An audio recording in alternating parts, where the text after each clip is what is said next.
E tem tanta coisa para falar hoje, mas eu vou começar o programa pela pauta justamente internacional, pelo Trump. E hoje a gente vai falar bastante do Donald Trump, mas especificamente porque o bicho está pegando na Venezuela. Durante o final de semana, houve uma ligação entre Trump e Nicolás Maduro, uh, inclusive intermediada pelo governo brasileiro, vamos falar sobre isso, e Trump deu a Lula, Trump deu a Maduro, é a mesma coisa, um ultimato. E as condições que o Trump deu nesse ultimato foram de, olha, eu garanto a sua evacuação, a da sua esposa e o do seu filho. Vocês podem ir para o país que vocês quiserem, talvez o Brasil, vamos falar sobre isso também, mas para a Rússia, para onde quer que seja. Em troca, o Maduro deixaria amigavelmente o poder imediatamente. A ligação chegou num impasse. O Maduro queria uma anistia global para qualquer crime que ele e os integrantes do seu grupo tivessem cometido, e isso o Trump não aceitou. Além disso, o Maduro também pediu que ele pudesse reter o controle sobre as ele, eu tô lendo aqui, mas é verdade. Ele pediu que ele falou assim: não, eu saio, mas eu quero poder reter o controle sobre as Forças Armadas e vou fazer eleições livres na Venezuela. E, obviamente, o Trump não é imbecil e isso também não foi aceito.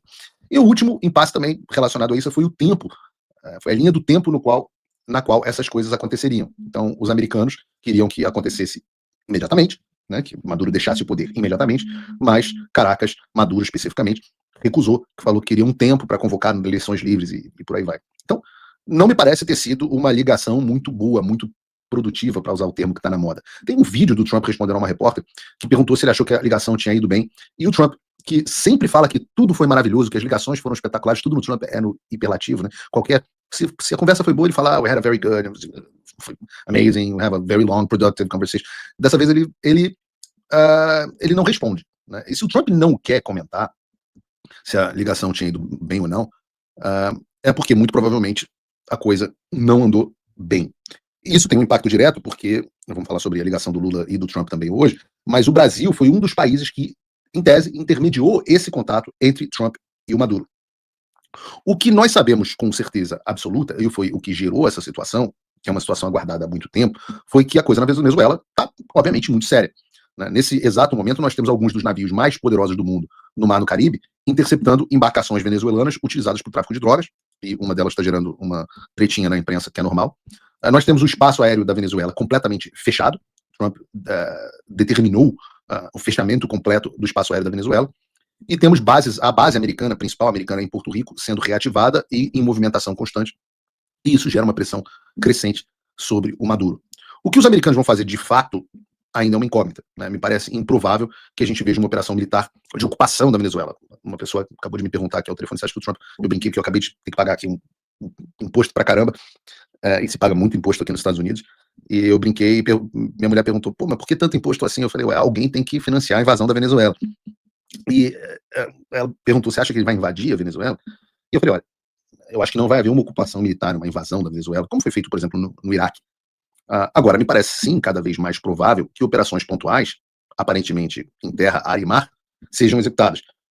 E eu diria isso, que nem faria tanto sentido essa movimentação se o Trump não tivesse disposto a chegar nesse nível. E o impacto é muito grande, porque você vê, nós falamos agora sobre o fechamento do espaço aéreo da Venezuela e a destruição de uma dúzia de navios que carregavam drogas. Quando você fecha o espaço aéreo e o espaço marítimo, você dificulta muito, muito mesmo a vida do tráfico de drogas na Venezuela.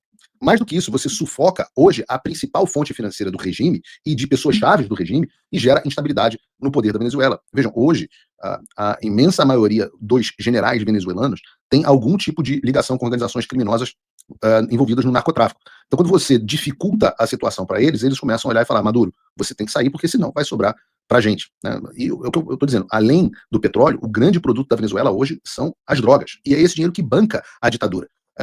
É o dinheiro que faz com que os generais não se revoltem com Maduro e mantenham ele no poder. E com menos dinheiro, é aquela história. Caso onde falta o pão, todo mundo grita e ninguém tem razão. O fato do Maduro, que estava fazendo a dancinha do Trump, cantando Imagine, etc., ter aceitado discutir termos com o Trump, mostra que as forças políticas da Venezuela estão realmente mudando. E a tendência agora é que a situação continue escalando. E eu já disse isso antes, né? Mas entendo que a visão dos Estados Unidos não é que eles estão fazendo nenhuma pressão para efetiva troca de um regime, para troca, vão retirar um líder do poder se metendo em outros países. Não, eles entendem que eles estão derrubando um traficante narcoterrorista internacional, líder da organização classificada recentemente pelo Trump como organização terrorista, que é o Cartel de los Soles. Maduro seria então o chefe do Cartel de los Soles, que tomou o poder na Venezuela à força e mantém o povo venezuelano oprimido. E por isso não me parece plausível que os Estados Unidos recuem. Aí você tem um outro problema, porque se a pressão continuar subindo, o Maduro vai ter que fugir para algum lugar, né? E algumas reportagens noticiaram, por exemplo, que uma aeronave utilizada por Nicolás Maduro em diversas viagens havia pousado na fronteira com o Brasil na última segunda-feira. Ninguém sabe se isso é ou não real. Ou melhor, sabe-se que a aeronave fez o pouso, há o registro disso. Mas não se sabe o que aconteceu nessa viagem muito curiosa, neste momento, com um fechamento de espaço aéreo para a fronteira com o Brasil. Será que foram ativos? Será que foram pessoas? Será que foram membros da família? Quem será que a ditadura do Maduro mandou para o Brasil? E a pergunta é, caso Maduro vá e fuja ao Brasil, como reagirá o governo Lula? Será que se Maduro fugir para o Brasil, Lula vai abandoná-lo?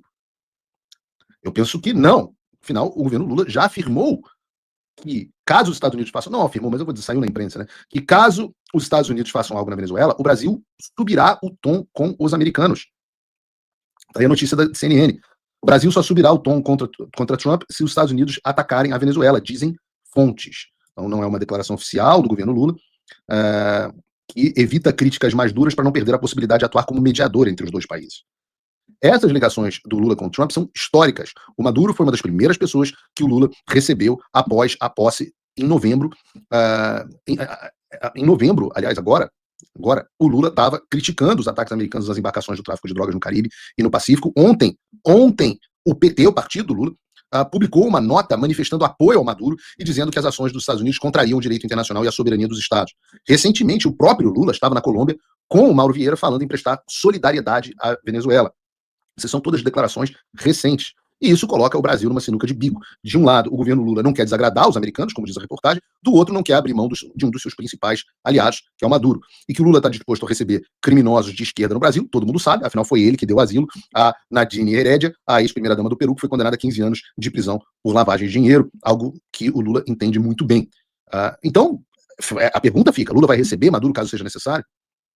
E o mero fato dessa dúvida existir e do PT estar dando essas declarações, etc., isso mostra como há uma incompatibilidade entre o Brasil de Lula e os Estados Unidos de Trump.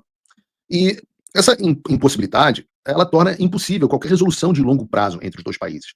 Lula pode falar com Trump ao telefone, mas e você pode ter distensionamentos temporários. Inclusive ontem eu antecipei, participei do podcast do The Investors, e avisei que essa ligação aconteceria, né?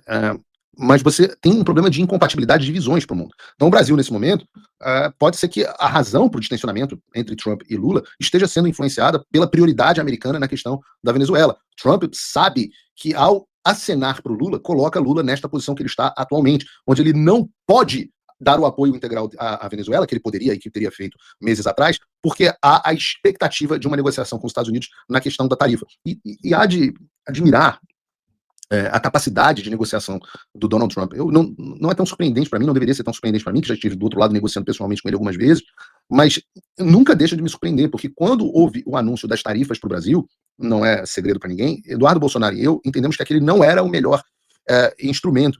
Mas, vejam, Trump, por outro lado, entendeu que era, e a gente tem que confiar na liderança do presidente, e acho que, num certo sentido, parece que ele estava correto, porque ele conseguiu trazer o Lula para uma mesa de negociação, onde ele tem que implorar para a redução das tarifas e oferecer algo em troca para os Estados Unidos que interessam ao interesse americano, ao mesmo tempo em que tem que suavizar a sua política externa nos assuntos anti-americanos, justamente porque tem uma pressão nacional para a retirada das tarifas. É realmente impressionante como Trump conseguiu. Isso é o objetivo.